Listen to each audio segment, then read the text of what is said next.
Hello, good afternoon everyone, only Joe here, just checking in to make sure everyone is okay and getting on in this unprecedented time. I've also got just a couple of pointers I want to give you as well to help you when, fingers crossed, we get back to golf in the next couple of weeks. I know I'm really buzzing to want to get back and play, as I'm sure you all are. So hopefully some advice here and some help will help you when you do get back to playing.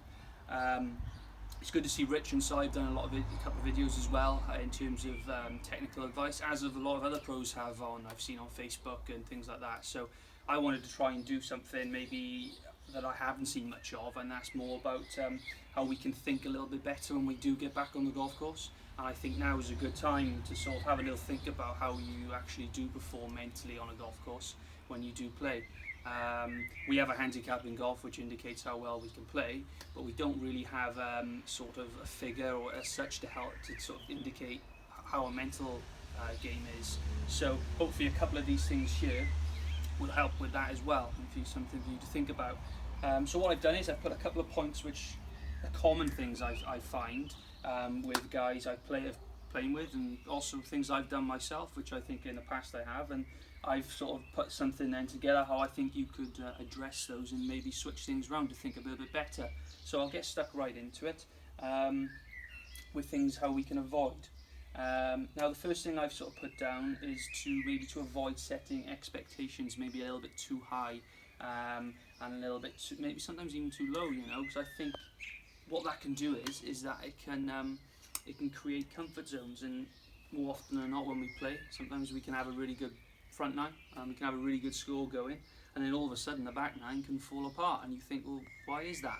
And I think that could sometimes be because of our expectations being a bit too high. Once we go inside that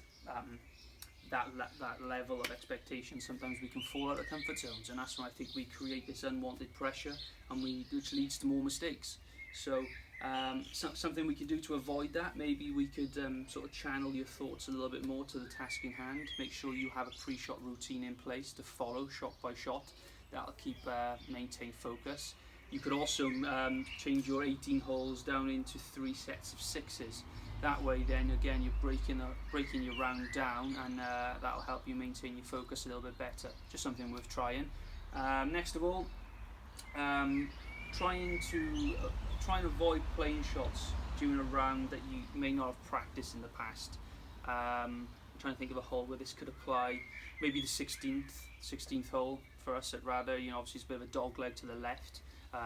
If you pull your tee shot slightly left, for example, it might be blocked out to the green. When you've got a scorecard in your hand, sometimes you might really want to hit this green, so you're trying to play a big hook back onto the green. That might not be something you've practiced, and I think sometimes more often than not that can lead to further mistakes. So try and think percentage play. Try and get yourself back into a position where you are confident to hit the green the next shot. And then hopefully that'll save you some vital shots down after the round. You'll reflect back on and be glad you did, rather than hitting big hooks and having to take more mistakes and more shots. So definitely try and do that. A lot of people always ask, well, what do I think about when I'm on a golf course? I come for a lesson. Do I think about the things that I'm doing now when I'm in a round? And again, this could be my opinion, but I think no. I think you should try and avoid technical thinking on a golf course. I think that can really lead to more mistakes if you're not careful. So maybe try and work with one feeling, throughout the round, and just see if that helps you. I think sometimes you can think about one thing and you might do that one thing, but because you've channeled so much focus on that one thing, other mistakes might happen. So definitely just try and bring that down into maybe one feeling to have throughout the round, whatever that is you might have been working on with your pro, whether that's anyone, myself, Rich, or Simon. Or if you're not sure, ask us something maybe you can have a little think about when you're playing. And also, don't score holes that you haven't played. Now, I've been guilty of this in the past. You've been on 15 holes, you've got a really good scorecard or a really bad scorecard in your hand, and you're thinking, right, if I just go birdie or par now, I'll be fine. I think again that puts pressure on you. You're saying to yourself, I want to make a birdie, and then you're taking away all the thought of how you're going to do it, and you're just saying what you want to do. I want to make 18 birdie, I want to make 18 eagles, but you've got to be realistic in your thought process. Like I said, break it down, pre-shot routine, keep everything the same, and let the scores take care of themselves as such for that. And finally, I just want to say, don't waste time worrying about things out of your control. There are so many external factors in golf which makes the game so hard, which can come into play. So I think if you try and channel your thoughts on what you can control, which are your processes, your pre-shot routines, more like on the other things you spoke about, if you focus on those and avoid the things you can't, such as things like weather or how your partner is playing or things they might have said to sort of, oh, you're doing this, avoid those things and just focus on yourself, and then I think the scores will take care of themselves. So yeah, just a couple of points there to think about, and hopefully they will help. I just want to say as well, summarise really kind of everything we've said, is that I often get people who I'm really nervous and it affects my performance.